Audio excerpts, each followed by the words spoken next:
E um detalhe muito importante: vocês trabalham com violência e a gente precisa fazer uma diferença abissal entre a violência social e a violência doméstica, sendo a violência doméstica a mais grave de todas.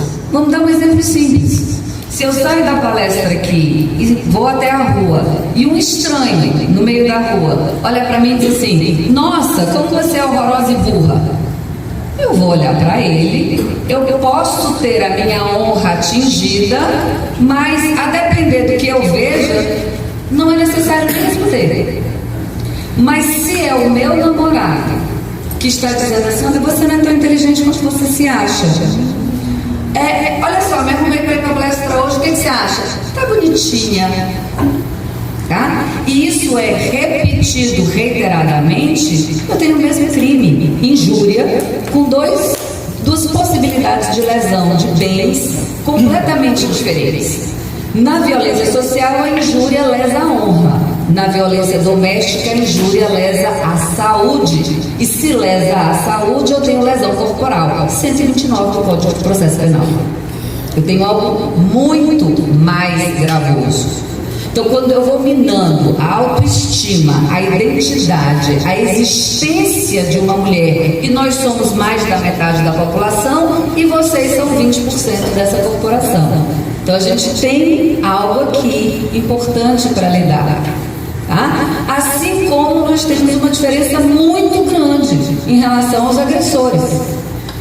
O agressor social, o criminoso social, ele é truculento, ele é agressivo e irritadiço, na absoluta contramão do agressor doméstico, quer de crianças, quer de mulheres. Eu nunca atendi um agressor doméstico que não fosse simpático, bonzinho, manipulador, sedutor. Por que você está arrumando confusão com ele? Ele é tão gente boa. Leve para casa durante um mês e avalie, tá? Porque a agressividade dele, ela chega em casa. E como que isso está relacionado com os profissionais de segurança pública? O principal fator de risco para violência contra a mulher no ambiente doméstico, quando nós vamos fazer uma pesquisa em nível nacional, qual era o pressuposto da pesquisa? Provavelmente uso de álcool, uso de drogas, até porque as violências ocorrem predominantemente finais de semana, festas e quintas-feiras, porque tem o tal do jogo da quarta, tá? Mas quando nós fomos para campo entrevistar estes agressores, e foram 500 vítimas entrevistadas e 280 agressores, exaustivamente, inclusive acompanhando eles em grupos reflexivos, nós identificamos que o principal fator de risco para ele desqualificar, humilhar, controlar a sua mulher é o quê? Desemprego, subemprego, humilhação no emprego. Em busca, no dia dos namorados, a gente escolheu propositadamente. Não, nós vamos passar por todos os bairros, dos mais elitizados aos mais periféricos, para ver os namorados que estão comemorando o dia dos namorados. Tá? O que nós observamos? Em primeiro lugar, eles levavam uma média de 1h30 para dar um beijo no outro, porque estava cada um com o celular. Uma média de 15 minutos para qualquer toque físico, porque aqui eu fico com o celular aqui, ó. Tá. Então você está ali no Instagram com 1.000, 2.000 pessoas e não está interagindo com a pessoa que está na sua frente, fica em casa. Mas essas relações virtuais, inclusive os casamentos por procuração que aconteceram durante a pandemia, são vertiginosos no Brasil. Nós tivemos um aumento muito grande de divórcios e um aumento muito grande de casamentos por procuração de pessoas de países diferentes que nunca nem se viram. Tá? Então a gente está trocando o mundo virtual, o mundo presencial pelo mundo virtual. Isso vai sim acentuar o sentimento de solidão, que é o sentimento que gera vazio interno, que é diferente de solitude. Solitude é aquele dia que eu quero desligar o celular e esse nosso dia vai ser meu, para assistir os meus filmes de Netflix, para eu não ter horário para tomar café, almoçar e jantar. De direitos humanos de grupos vulnerabilizados, para a gente de segurança é fundamental, porque enquanto eu olhar aquele encarcerado como não humano, eu me desumanizo. Então, quando eu digo, olha, a dignidade da pessoa humana, do preso, ela é necessária de ser percebida até para humanizar quem trabalha com o preso. Tá? Então, são caminhos de mão duplas que a gente não pode efetivamente ignorar, do contrário, a gente fica rodando em círculo em meios de conceitos muito simplistas. Então, eu teria um grande desafio para uma equipe que vem muito motivada e que vem em parceria com outras instituições. Tá? Trabalho, como já disse para vocês, com violência contra grupos vulnerabilizados, crianças, adolescentes, mulheres, indígenas, população negra, população LGBTQIA+, tá? Todas as populações vulnerabilizadas. E se a violência contra a mulher é a segunda maior pandemia do século depois da Covid, tá? Segunda maior pandemia do século depois da Covid. E se depois da Lei Maria da Penha nós não tivemos decréscimos, nós tivemos aumento de incidência desse tipo de violência, o que essa instituição que integra o sistema de proteção pode e deve fazer? Medida protetiva de urgência, de afastamento, a gente já testou sob todas as óticas que vocês possam imaginar que elas são as menos eficazes. A maioria das mulheres que são vítimas de feminicídio literal tinham medidas. Então elas não são eficazes, porque mais de 60% delas volta com o agressor. E não é problema nosso dizer que ela deve voltar ou não deve voltar. Então a principal medida é o quê? Adotada apenas na cidade de Porto Alegre, no nosso país.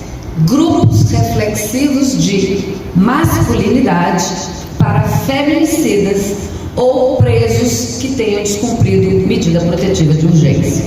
E se vocês, num primeiro momento, só precisavam ter ensino médio para serem policiais penais, eu tenho um indicador aqui que vocês têm uma incidência imensa de profissionais com nível superior e a maioria deles psicólogos, pedagogos e formados em direito. Eu tenho um contingente de profissionais que pode ser absolutamente qualificado e treinado para os grupos reflexivos ali dentro do presídio, já que o presídio é um lugar de preconceito para os outros profissionais. Você chega para um psicólogo numa vara judicial, mas aí não dá para eu ir para o presídio, porque ele tem 1001 fantasias em relação ao presídio. Eu, por exemplo, atendo, do ponto de vista psicológico, feminicidas presos. Como assim? Você produz conteúdo, você defende mulheres, você é considerado uma feminista acadêmica, por que atender o feminicida? Porque aquele feminicida matou uma mulher, mas ele se relaciona com várias. Ele tem filho, ele tem mãe, ele tem avó, ele tem prima. E se ele está querendo a minha intervenção, eu vou perder a chance de jeito nenhum. Porque nós não temos prisão perpétua no Brasil e ele vai sair.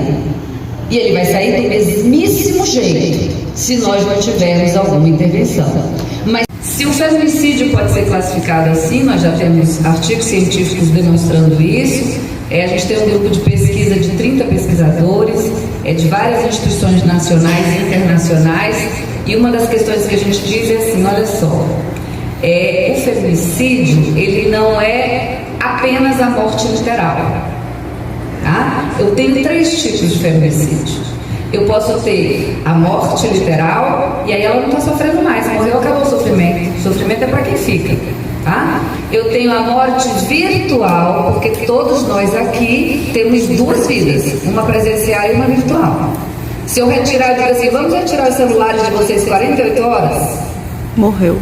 Tá? Eu vou gerar uma tensão em vocês. tá? Mas quando alguém é acometido, geralmente são mulheres, por pornografia de vingança, ou se alguém gera uma fake news a seu respeito na rede social, você vai ter uma tendência de se afastar da rede social. Então assim, olha, eu elimino a morte dessa pessoa, eu defino a morte dessa pessoa virtualmente, e eu também vou poder ter chance de aumentar sintomas nela, onde ela se sinta deslocada. 53% de vítimas de pornografia de vingança são suicidas e tentam suicídio. Então qual é o bem lesado aqui, gente? A saúde e ou a própria existência, jamais meramente a honra.